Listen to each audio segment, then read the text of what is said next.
N R A CET what is this यार। पूरा यानी कि अभी सोशल साइट पे यही चल रहा है कि NRA क्या है, CET क्या है, NRA क्या है, CET क्या है, कैसे एग्ज़ाम लेगा क्या नहीं। अरे भैया इतनी चीज़ों को सोचने की बात नहीं है। एंजॉय कीजिए अच्छे से। अगर आपका तैयारी पक्का रहेगा तो आपको सिलेक्शन लेने से कोई नहीं रोक सकता है। अगर आपका तैयारी 100% है तो आपका सिलेक्शन कोई नहीं रोक सकता है। आप इस पे मत जाइए क्या पैटर्न रहेगा। अगर आप सब कुछ जान रहे हैं, मैथ में सब कुछ जान रहे हैं, रीजनिंग में सब कुछ जान रहे हैं, इंग्लिश में सब कुछ जान रहे हैं, GS में सब कुछ जान रहे हैं, तो सिलेक्शन क्वेश्चन कहाँ से आएगा? क्वेश्चन तो वहीं से आएगा। करंट सिर्फ एक्स्ट्रा आता है, तो करंट तो आप जब इतना कुछ जान रहे हैं तो करंट ऐसा है कि नहीं जान सकते हैं। ये पॉलिसी बहुत अच्छा है सरकार का। NRA मतलब नेशनल रिक्रूटमेंट एजेंसी, इस पर बहुत सारा डिमांड हुआ था। हमारा लास्ट वीडियो कल जो मैंने अपलोड किया था वो उसमें बहुत ज़्यादा आप लोगों ने प्यार दिया। ऐसा ही प्यार बनाए रखिए हमारे साथ। उसमें बहुत ज़्यादा डिमांड भी हुआ कि आप वीडियो बनाइए NRA पे और CET पे। तो मैं अपने इस वीडियो में बस जो आउटपुट आया है, बहुत सारा रिसर्च किया मैंने, दिन भर रिसर्च किया, उसके बाद जो आउटपुट आया है वही आप लोगों के सामने रखूँगा। कोई फॉल्स नहीं है। फॉल्स आज अगर फॉल्स मानिएगा तो जितना आप जानते हैं सारा कुछ फॉल्स है। अगर आप करेक्ट मानते हैं तो जो मानते हैं वही करेक्ट है, क्योंकि ये एक नया चीज़ है। इसके बारे में कोई भी अभी खुल के नहीं बोल सकता कि यही होगा। एक अनुमान लगाया जा रहा है कि ऐसा हो सकता है। तो उन्हीं चीज़ों को मैं एक पेपर पे डिटेल में एक्सप्लेन किया हूँ, वो आपके सामने प्रेजेंट करूँगा। उससे पहले अगर आप हमारे चैनल पे नए हैं तो हमारे चैनल को सब्सक्राइब ज़रूर कीजिए, वीडियो को लाइक करके जाइए और अपने दोस्तों में ज़्यादा से ज़्यादा दोस्तों में शेयर कीजिए। इसके बाद भी अगर कोई आपका डाउट रहता है तो कमेंट में जाकर आप कमेंट कीजिए, मैं आपके कमेंट का रिप्लाई 100% करूँगा। तो चलिए बिना किसी देरी के वीडियो को स्टार्ट करते हैं।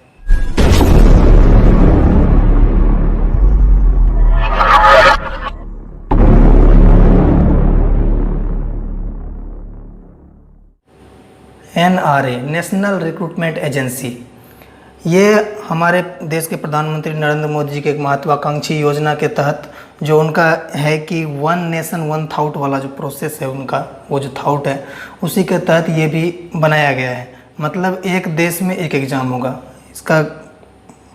इस एजेंसी के गठन का मुख्य उद्देश्य यही है, एक देश एक एग्ज़ाम। तो इसे जैसा कि आप लोग जानते हैं 19 अगस्त 2020 को ये हमारा यानी कि पारित हो चुका है, ये लागू हो चुका है।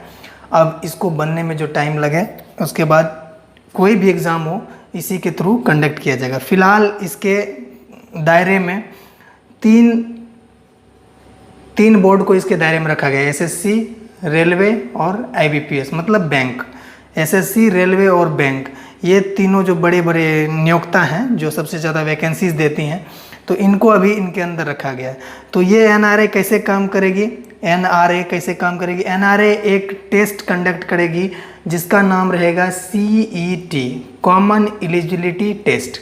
मतलब ये पूरे तीनों के लिए एक ही टेस्ट होगा। इसमें आपको क्वालिफाई अगर करते हैं तो आप अगले स्टेज के लिए एलिजिबल हैं। तो ये कैसे वर्क करेगी, ये बहुत सारे हमारे जो साथी लोग तैयारी कर रहे हैं उनके मन में बहुत डाउट है कि ये कैसे वर्क करेगा। तो चलिए आज इस पर हम फुल डिटेल एक्सप्लेन देंगे आपको, इसका सिलेबस से लेकर सब कुछ। तो वीडियो में लास्ट तक बने रहिए, बिल्कुल एक एक चीज़ देखिए और आपको अच्छी तरह समझ में आएगा। जानते हैं SSC जो है प्रीलिम्स और मेंस, ये प्रीलिम्स और मेंस दोनों लेती है। पहले प्रीलिम्स लेती है फिर मेंस लेती है। रेलवे भी वैसा ही करता है, कुछ एग्जाम में प्रीलिम्स लेता है उसके बाद फिर मेंस लेता है। IBPS में यानी कि क्लर्क के लिए हो या PO के लिए हो, उसमें प्रीलिम्स होता है और मेंस होता है, उसका अलग अलग होता है। तो इन सारे भीड़ को छांटने के लिए एक ही प्लेटफॉर्म बनाया गया है। यहाँ से लेके चलेगी ये तीनों जो है आपका SSC का प्रीलिम्स, रेलवे का प्रीलिम्स और IBPS के प्रीलिम्स, इसी तीनों को ये कंडक्ट करके इसी का नाम दे दिया है CET मतलब कॉमन एलिजिबिलिटी टेस्ट।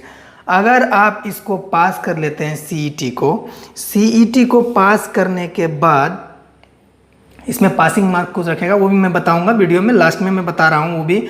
ये CET अगर आप पास कर लेते हैं तो मतलब आप ये बैंक के मेंस के लिए भी एलिजिबल हैं, रेलवे के मेंस के लिए एलिजिबल हैं, एसएससी के मेंस के लिए एलिजिबल हैं। अब इसके आगे ये कैसे वर्क करेगी, पहले तो आप ये प्रीलिम्स अगर क्लियर कर लेते हैं तो पहले क्या होता था, एसएससी का प्रीलिम्स क्लियर करने के बाद आपको फिर एसएससी का मेंस देना पड़ता था, रेलवे का प्रीलिम्स क्लियर करने के बाद फिर उसका मेंस देना पड़ता था। अब क्या है, तीनों का कंबाइंड प्रीलिम्स आपको पास कर लेना है, उसके बाद एज इट इज एसएससी जो है अपना मेंस अपने तरीके से लेगा, जो उसका पैटर्न है उसी तरीके से लेगा। रेलवे अपना मेंस अपने तरीके से लेगा जैसे उसका पैटर्न है।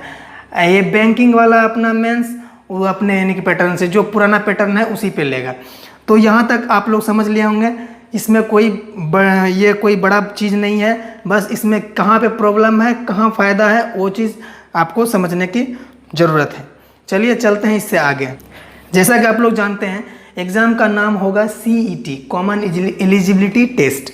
मतलब ये साल में 2 बार कंडक्ट होगा।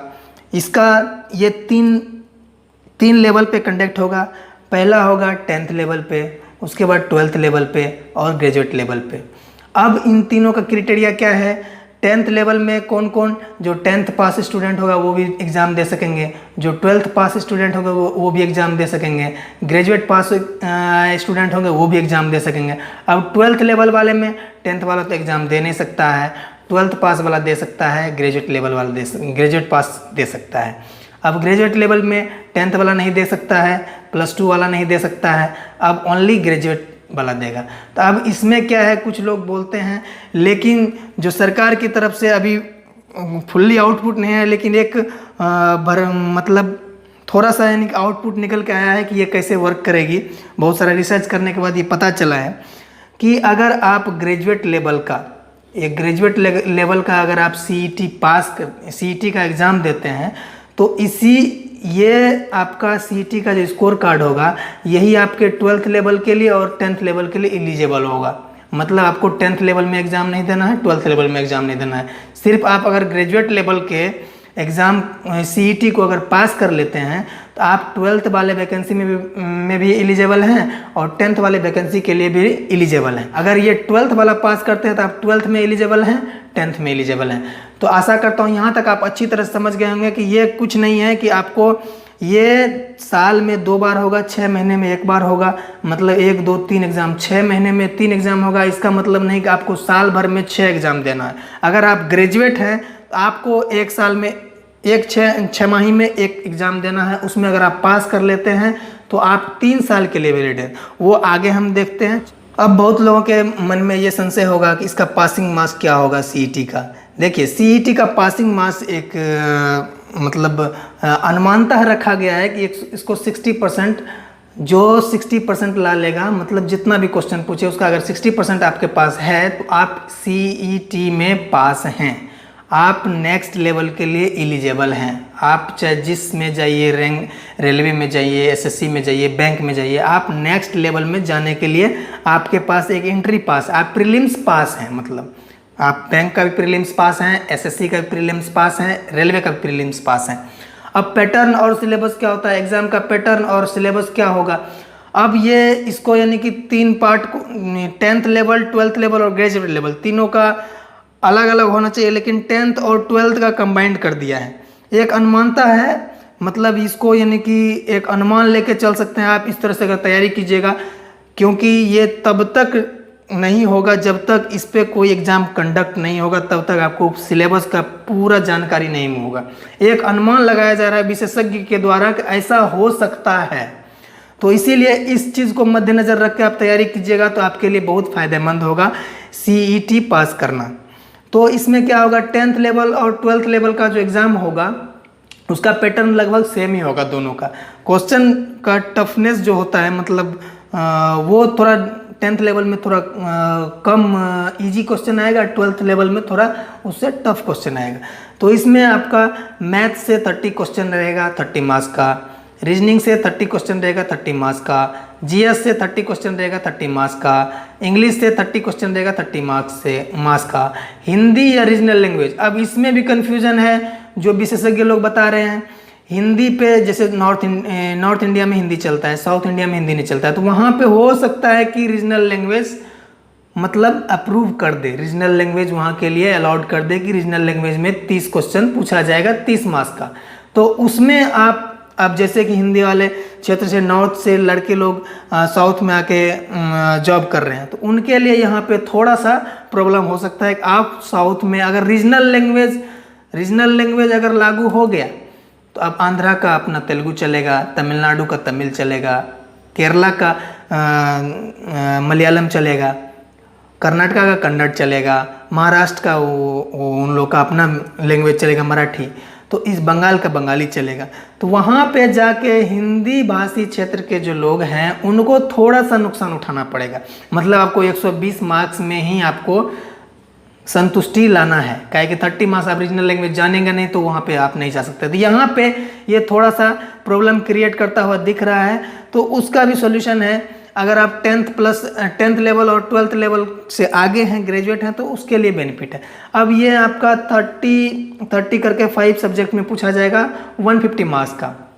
इसका पासिंग मार्क्स होगा 60%, मतलब 90 मार्क्स आपको लाना बहुत, 90 मार्क्स मिनिमम एलिजिबिलिटी है, 90 मार्क्स उससे ऊपर, 90 मार्क्स या उससे ऊपर अगर आपके पास मार्क्स है तो आप प्री पास हैं, आप अगले स्टेज के लिए एलिजिबल हैं। ग्रेजुएट लेवल में क्या है, ग्रेजुएट लेवल में आपको 4 सब्जेक्ट ही पूछा जाएगा, मैक्सिमम चांस यही रहेगा।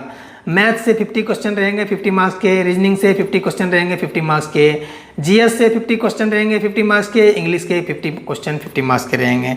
आपका टोटल एग्जाम 200 मार्क्स का होगा, इसका 60% मतलब 120 मार्क्स आपको लाना कंपलसरी है अगर आप प्री पास करना चाहते हैं, सीईटी पास करना चाहते हैं। तो अगर आपके पास 120 मार्क्स है ग्रेजुएट लेवल के एग्ज़ाम में आप सीईटी पास कर चुके, 120 मार्क्स हैं, तो आप रेलवे, एसएससी, बैंक तीनों में आप मेंस के लिए एलिजिबल हैं। जब वैकेंसी निकलेगा, जब भी वैकेंसी आएगी उस टाइम आप उसमें अप्लाई करके आप सिलेक्शन ले सकते हैं। अब ये आ जाता है वैलिडिटी ऑफ सीईटी। बहुत लोगों का डाउट है वैलिडिटी ऑफ सीईटी क्या होता है, कितना दिन है। सीईटी का कॉमन एलिजिबिलिटी टेस्ट का जो अब वैलिडिटी है वो 3 साल का है। ये स्कोर कार्ड आपको एक मिलेगा, जैसा कि आपको मिनिमम 60% चाहिए, उससे एवब है आपका मान लीजिए 70% है, या 121 मार्क्स है, 122 मार्क्स है, 130 मार्क्स है, 140 मार्क्स है, 190 मार्क्स है, तो उसके अकॉर्डिंग आपको एक स्कोर कार्ड दिया जाएगा जिसका वैलिडिटी जिस दिन वो आपका ऑनलाइन रिजल्ट आएगा उससे यानी कि आगे 3 साल के लिए वो वैलिड रहेगा। उसके आगे 3 साल कोई भी वैकेंसी आता है रेलवे, एसएससी, बैंकिंग, उसमें आप मेंस देने के लिए एलिजिबल रहिएगा उस स्कोर कार्ड के एवज में, ठीक है। अब अप्लीकेबल मतलब ये कब से लागू होगा, ये बहुत लोगों का संशय है, तो मैं इसमें पूरी तरह से दूर कर दूंगा आपको। सरकार भी इस पे क्लियर बोल चुकी है, जो विशेषज्ञ हैं, जो विभागीय आदमी हैं वो क्लियर बोल चुके हैं ये कब से लागू होगा। ये जो है आपका जब से ये इस कमेटी, ये एजेंसी का गठन हुआ है उसके आगे अगर कोई भी वैकेंसी आती है वो यानी कि सीईटी के थ्रू लिया जाएगा। और ये 19/8/2020 से पहले जो भी फॉर्म फिलअप हो चुके हैं, चाहे वो आरआरबी एनटीपीसी का 35,208 पोस्ट हो, रेलवे ग्रुप डी का 1,02,000 समथिंग ये पोस्ट हैं तो वो हो, या आपका एसएससी का जो भी है एसएससी सीजीएल सीडीएस एमटीएस जो भी निकला है वो हो, जो फॉर्म आप भर चुके हैं, आईबीपीएस बैंक का मतलब ये क्लर्क और पीओ ये जो भी है, तो जिसका फॉर्म आप भर चुके हैं उसके लिए ये नहीं होगा। उसका एग्ज़ाम एज इट इज़ जैसा कि आप सोच के भरे हैं कि आरआरबी एनटीपीसी में हमें अंग्रेजी नहीं पूछा जाता है, तो उसका अपने पुराने पैटर्न पे वो आरआरबी ही उसका एग्ज़ाम कंडक्ट कराएगा, रेलवे ग्रुप डी का आरआरसी ही रेलवे एग्ज़ाम कंडक्ट करेगा, एसएससी का जो भी फॉर्म आप भर चुके हैं वो यानी कि एसएससी के द्वारा ही कंडक्ट कराया जाएगा। बैंक का जो भी फॉर्म आप भर चुके हैं उसको यानी कि बैंक आईबीपीएस ही कंडक्ट कराएगा। तो इसीलिए आपको इसमें टेंशन लेने की बात नहीं है। जो भी फॉर्म आप भर चुके हैं उसका एग्ज़ाम एज इट इज होगा, उसमें कोई बदलाव नहीं होगा। आज मतलब ये 19 अगस्त 2020 के बाद अगर कोई वैकेंसी आता है तो उसका यानी कि इसके थ्रू लिया जाएगा, सीईटी के थ्रू उस एग्ज़ाम को कंडक्ट कराया जाएगा। तो आशा करता हूँ यहाँ तक मैं आप लोगों का बहुत सारा डाउट क्लियर हो चुका होगा। अगर और भी कोई डाउट है, और एक सवाल मैक्सिमम लोगों को आता है, इसमें और फ़ायदा क्या है नुकसान क्या है, उस पर आप थोड़ा डिस्कस कर लेते हैं। इसमें फ़ायदा यही है कि पहले अगर आप रेलवे का एग्ज़ाम देते थे, जैसे आप आरआरबी सिकंदराबाद भरे, मुंबई में भरे रेलवे का, जम्मू कश्मीर में भरे, तो आपको एग्ज़ाम देने के लिए वहाँ जाना पड़ता था। अब इसमें क्या होगा, सीईटी आने के बाद हर एक डिस्ट्रिक्ट में एक सेंटर बनाया जाएगा। जो उस मतलब डिस्ट्रिक्ट के होंगे वो अपने डिस्ट्रिक्ट में जाके, या अगल बगल के जो डिस्ट्रिक्ट जहाँ सेंटर बनेंगे, मतलब आपको ज़्यादा दूरी नहीं जाना है, 100 से 150 किलोमीटर या 50 किलोमीटर के अंदर ही आपका एग्ज़ाम कंडक्ट कर लिया जाएगा। तो ये सबसे बड़ा बेनिफिट यही है, एक नंबर। दूसरा नंबर आपको यानी कि ये तो आपका हर एक डिस्ट्रिक्ट में हो जाएगा। दूसरा नंबर हो जाता है आपका एक बार फी लगेगा। अगर आप पहली बार में ही 60% मार्क्स ला लेते हैं तो आप 3 साल के निश्चिंत हो जाइए। जो भी फॉर्म निकलेगा उसमें आप अप्लाई कीजिए, मेंस क्लियर कीजिए और आप नौकरी लीजिए। अब ये दूसरा रिलैक्सेशन यहाँ पे हुआ।